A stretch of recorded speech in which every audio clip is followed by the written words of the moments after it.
Have you ever studied English for months and still felt stuck? Have you ever known hundreds of words but frozen the moment someone asked you a question?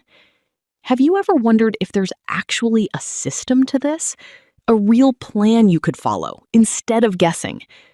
Today, I'm going to give you that system. Hey, welcome back. If this is your first time here, I'm Jessica Morgan, and on this channel, I help English learners go from I understand, but I can't speak, to speaking with confidence every single week. In today's video, I'm going to walk you through 3 things. First, the 10 habits that separate fast learners from frustrated learners. Second, a simple 5-day weekly routine you can start using today. And third, a few honest truths about this journey that nobody tells you. By the end of this video, you'll have a complete plan. Not just tips, but an actual system you can follow starting tomorrow morning. And yes, there's a free companion checklist linked below if you want to follow along and track your progress. Grab that first, then let's get into it. Ready? Let's go. Habit 1. Input before output. Before you try to speak, you need to fill your brain with English. That means listening and reading first. Think of it like a cup. You can't pour out water that isn't in the cup yet. So every day, before you practice speaking, spend a few minutes just listening. Habit 2. Choose material at the right level.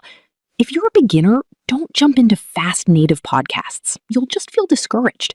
Start with slow, simple audio made for learners. Graded readers, beginner podcasts, or short videos with clear pronunciation. Support yourself with images and subtitles until your ear adjusts. Habit 3. Shadow what you hear. This means listening to a short phrase, pausing, and repeating it out loud, copying the rhythm and the melody of the sentence, not just the words. Native speakers don't just choose different words than we expect, they also stress and pause differently.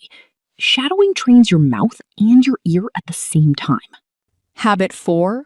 Limit new vocabulary to a manageable number. A lot of learners try to memorize 30 or 40 new words a day. It doesn't work. Instead, aim for around 5 to 8 new words or expressions each day. Fewer words learned deeply beat a long list you forget by tomorrow. Habit 5. Attach every word to a picture, feeling, or story. Your brain remembers images far better than it remembers lists. So when you learn a new word, don't just write down the translation. Picture it. Build a tiny story around it. I still remember the Japanese word samui, meaning cold, because I imagined someone named Sam standing in the snow saying, "so cold." Silly? Yes. Effective? Absolutely. Habit 6. Learn chunks, not single words. Don't just learn the word meeting. Learn to schedule a meeting, to reschedule a meeting, to run late for a meeting. Real conversations are built from ready-made chunks of language, not isolated words strung together. Habit 7. Recycle your language by swapping one piece at a time. Take a sentence you already know. I go to work by bus, and change one word. She goes to work by bus. I go to work by train.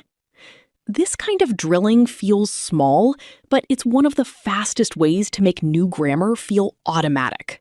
Habit 8. Study language in context, not in isolated lists.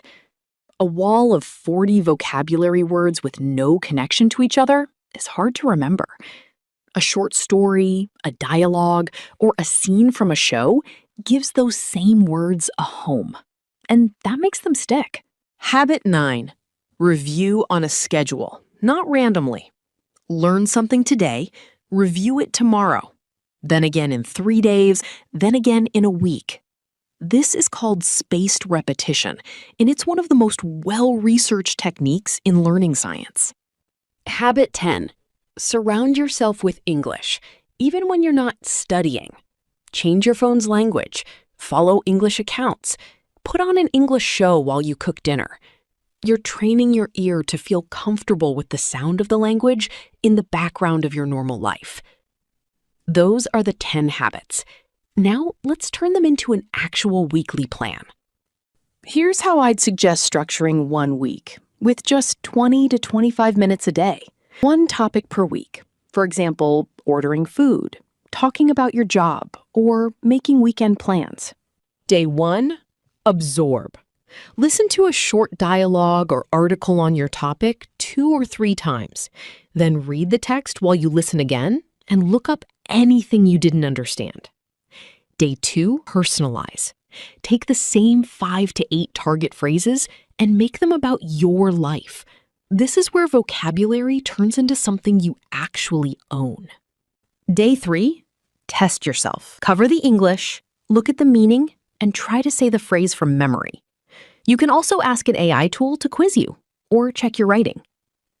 Day 4, create something new. Take your list of words and ask an AI assistant to turn them into a short story or even a simple song built entirely around your new vocabulary. Read it aloud. New context, same words.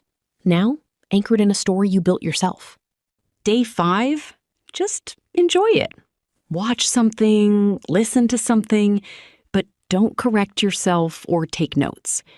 This day reminds your brain that English can simply be pleasant.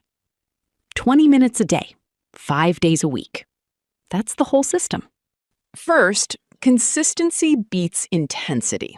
20 minutes every day will always outperform a 3-hour cram session once a week. Second, you will lose momentum sometimes. That is completely normal.